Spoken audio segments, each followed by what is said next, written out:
Acrylic nail और nail art के लिए जो प्रोडक्ट और एसेसरीज ज़रूरी होती हैं उनकी यहाँ पे लिस्ट डाउन किया गया है, उनको हम वन बाय वन डिस्कस करते हैं। सबसे पहले इसमें बेसिक चीज़ें यूज़ होती हैं मैनिक्योर के लिए।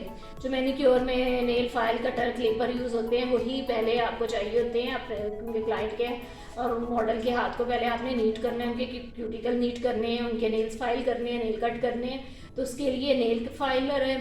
उसके बाद फिर करके उसके बाद फिर आती हैं nail tips. Nail tips market में मुख्तलिफ साइज़ में मिलती हैं, 0 से 9 नंबर तक होती हैं। ये पूरी किट होती है। ये मुख्तलिफ टाइप्स की होती हैं,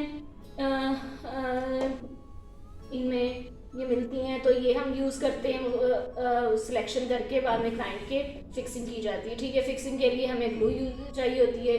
उसके बाद फिर एक्रेलिक नेल पे जब प्रोडक्ट अप्लाई किया जाता है तो उसे ड्राई करने के लिए यूवी लैंप एक अच्छी क्वालिटी का होना ज़रूरी है।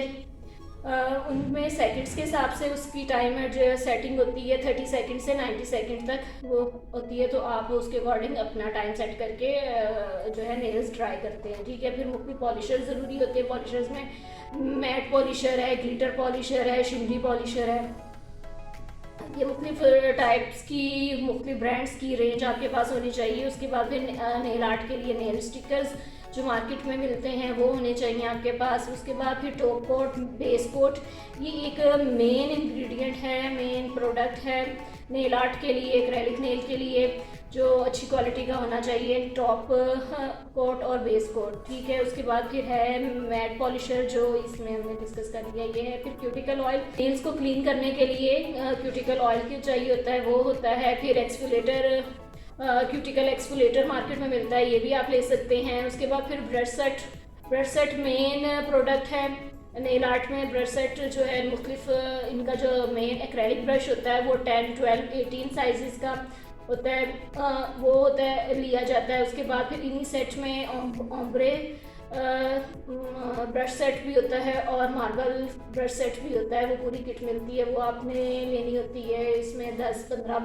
12, 20 ब्रशेज़ का ही सेट होता है। ठीक है, उसके बाद टो सेपरेटर ऑप्शनल है, आप लेना चाहें तो वो भी ले लें। उसके बाद फिर है कि एसीटॉन, ये मेन है, ये लाजमी होना चाहिए। उसके बाद फिर पॉलिश रिमूवर लाजमी होने चाहिए, कॉटन बॉल्स आपके पास होने चाहिए।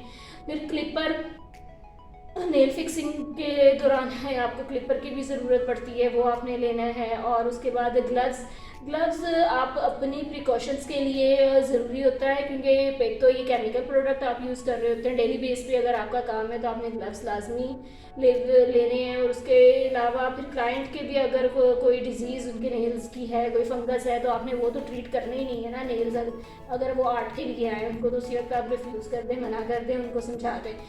और ठीक है, उसके बाद क्यू टिप्स अभी मिलती हैं मार्केट में, ये भी नेल्स को रिमूव करने के लिए होती हैं, मुख्तलिफ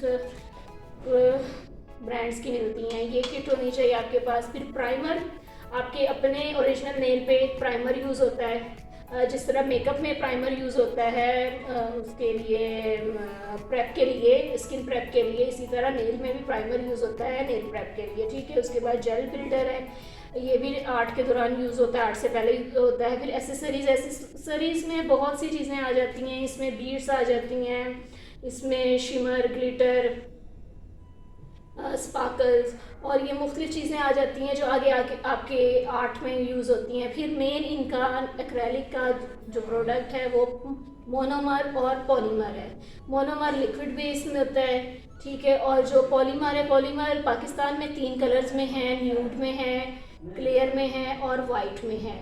ठीक है, बाकी बाहर बहुत से पेस्टल कलर्स में भी यूज़ होता है, मगर वो हमारे यहाँ पे मिलते नहीं हैं, वो फिर आपको ऑर्डर करने पड़ेंगे। ठीक है, पॉलीमर पाउडर यूज़ होते हैं। उसके बाद फिर जेलिश टेप जेलिश आर्ट में भी यूज़ होती है और एक्रेलिक नेल भी इससे बनता है। ठीक है, उसके बाद स्क्रब और मॉइस्चराइज़र, ये आपने भी आपके पास होना चाहिए ताकि आपके क्लाइंट का हाथ नीट, क्लीन और शाइनी लगे। ठीक है, उसके बाद फिर टेबल लैंप, स्पॉटलाइट लैंप जो आपने टेबल पे रखा होता है, क्योंकि ये काफ़ी वो काम होता है, स्पॉटिक काम होता है आपका, तो फिर इसके लिए आपको ये टेबल लैंप और यूवी लैंप तो एक आपके ड्राई के लिए, जो एक्रेलिक नेल्स और जेलिश नेल है वो ड्राई करने के लिए यूज़ होता है, और टेबल लैंप आपके काम को आसान करने के लिए आपकी ये ज़रूरी होता है, ठीक है। उसके बाद टिशू बॉक्सेस ये आपके पास होने चाहिए, और टिश्यूज़ भी थिक वाले होना चाहिए, ताकि क्योंकि अगर ये प्रोडक्ट आपका ड्रॉप होता है ताकि वो आपका टेबल और आपकी जो आपका वर्किंग एरिया है वो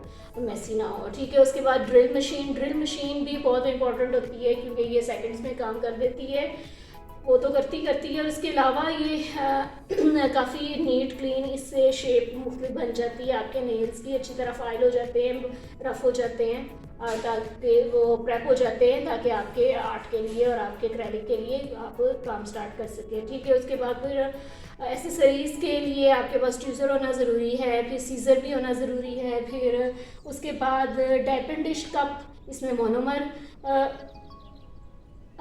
को डाल के आप यूज़ करते हैं। एक मुख्तलिफ cups, small cups, transparent cups की में ये मिलते हैं, ये आपके पास होने चाहिए। उसके बाद पुशर पेन ये होनी चाहिए, क्यूटिकल कटर होना चाहिए, फिर स्टैम्पर भी मुख्तलिफ साइज़ में भी मिलते हैं, मुख्तलिफ ब्रांड्स के भी हैं और लोकल भी हैं, क्योंकि इसका काम सिर्फ आपकी फ्रेंच नेल आर्ट बनाने का काम है, तो ये आपके पास ये स्टैम्पर होना चाहिए। ये कुछ बेसिक चीज़ें हैं जो आपकी नेल आर्ट में, एक्रेलिक नेल्स की प्रिपरेशन में ये होनी चाहिए। इसके अलावा भी और कौन कौन सी प्रोडक्ट्स हैं और आर्ट के लिए आगे वाइड रेंज है, वो कौन कौन सी यूज़ होती है, वो हम नेक्स्ट में डिस्कस करेंगे।